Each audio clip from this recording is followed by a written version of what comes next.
Écoutez, bonjour à tous, on s'est quitté sur la dernière petite vidéo, là, notamment sur la partie montage de l'Ultrex. Aujourd'hui on est sur l'eau et là du coup je vais vous faire voir un petit peu tous les réglages du moteur.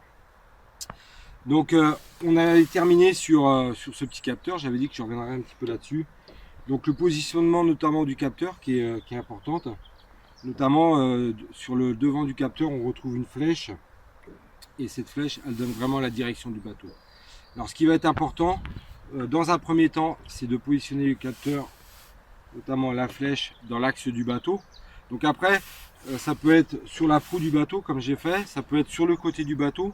Si vous positionnez sur le côté du bateau, ce qu'il faut, c'est qu'elle soit parallèle à la proue du bateau. Ça, c'est la première chose indispensable. La deuxième chose vraiment importante, c'est éviter tous les champs magnétiques. C'est-à-dire éviter les batteries et éviter tous les éléments ferreux. Autrement, ça va altérer vraiment votre capteur. Donc moi, je l'ai mis près de l'Ultrex. Il faut savoir que le bâti du Ultrex est en aluminium. Donc là, du coup, j'ai aucune interférence. Ensuite, une fois qu'on a mis le capteur, on a positionné le capteur, on va le connecter au moteur. Donc ça, c'est une connexion Bluetooth. Donc là, c'est une opération qui est relativement simple, puisqu'on va appuyer sur le capteur. Et par la même occasion, on va appuyer sur le dessus du moteur. Du coup, il va y avoir la connexion et votre capteur va se mettre à clignoter lentement. C'est-à-dire un éclat à peu près toutes les 3 secondes. Ça, c'est le premier réglage. Avec l'Ultrex, on va retrouver aussi une télécommande. Donc pour ce faire, j'allume la télécommande. Alors là, veillez à ce que le moteur soit bien connecté, c'est-à-dire qu'il soit allumé. Je vais sur OK. Ensuite, avec la flèche, je descends. Je vais aller dans Système. Je valide. Et une fois dans Système, je vais descendre dans Sensor Call. Et là, je valide. Donc là, vous allez voir sur votre écran, il va apparaître un cercle. Donc là, notamment, vous allez démarrer votre moteur thermique. Vous allez exécuter sur l'eau 2 grands cercles. Et au fur et à mesure que vous allez exécuter les cercles avec le bateau, vous allez voir les cercles vont se remplir. Et donc ça, il va falloir refaire l'opération 2 fois, c'est-à-dire 2 tours. Et ensuite, vous allez avoir un message qui va apparaître comme quoi ça a été réalisé avec succès. Donc je me répète, mais c'est important de faire aussi ce réglage, puisque là, ça va donner plus de précision, notamment à votre moteur. Lorsque vous allez recevoir le moteur, lorsque vous allez le positionner, peut-être que la pédale ne sera pas bien ajustée par rapport au moteur. Donc là, ce qui va être important, c'est que votre pédale soit bien à plat et que le moteur soit bien dans l'axe.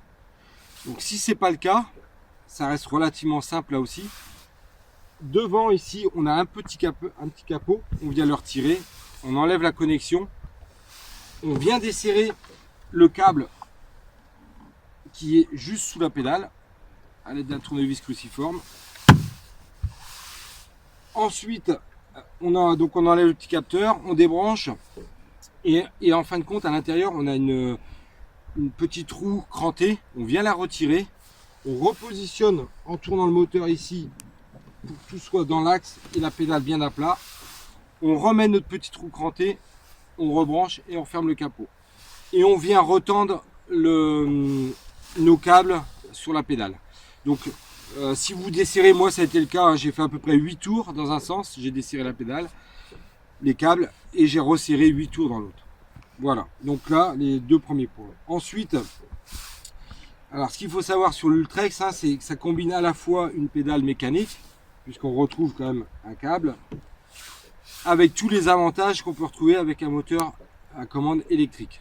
C'est-à-dire que là, j'ai un bouton où je vais pouvoir mettre l'encre. Donc à chaque fois que je verrouille, de toute façon, on nous indique au niveau de la pédale, on a différentes LED qui s'allument. Du coup, on sait sur quelle position on est. Donc là, je vous disais l'encre. Ici, on va pouvoir donner un cap à notre bateau, toujours grâce un peu à la connexion des deux. Et ici, on est sur la partie moteur, donc là, on le met. Et là, le moteur, il va tourner en continu. Ici, on a le variateur de vitesse. Donc là, voilà, ça va vous permettre de sélectionner votre vitesse. Et regardez, hein, notamment la pédale, ça reste une pédale mécanique, hein, je vais qu'il y a des câbles, mais elle est vraiment très très sensible par rapport au moteur. Si on regarde un petit peu les deux, vous voyez, juste avec juste mon doigt, hein, j'arrive à actionner le moteur sans aucune difficulté. Ensuite, avec l'Ultrex, on va retrouver aussi une télécommande. Avec toujours les mêmes fonctions, on va pouvoir emmener le moteur à droite, à gauche, le démarrer, l'éteindre, accélérer. On a même le petit lièvre pour aller très très vite. On va retrouver notre encre. En fin de compte, on va retrouver toutes les fonctions qu'on a sur la pédale avec la télécommande. Et un dernier point qui va être important, et je vais terminer un petit peu là-dessus, c'est vraiment la précision, hein, notamment lorsqu'on actionne l'encre. On imagine, vous êtes à la pêche, vous tombez sur un banc de perche. Dès qu'on va actionner l'encre, le bateau va vraiment stagner, je dirais pratiquement sur la même zone. Hein. À 1 mètre carré près, le bateau reste vraiment fixe. Tout ça parce que le capteur a aussi été bien monté. Ça, c'est vraiment important. Le montage du capteur est important sur la précision du moteur. Écoutez, je pense qu'on a fait le tour du nouveau moteur Ultrex, hein. Il va être bientôt disponible chez le revendeur. Si vous avez des informations supplémentaires à me demander, n'hésitez pas, hein, via ma page Facebook. Sinon, je vous dis à bientôt.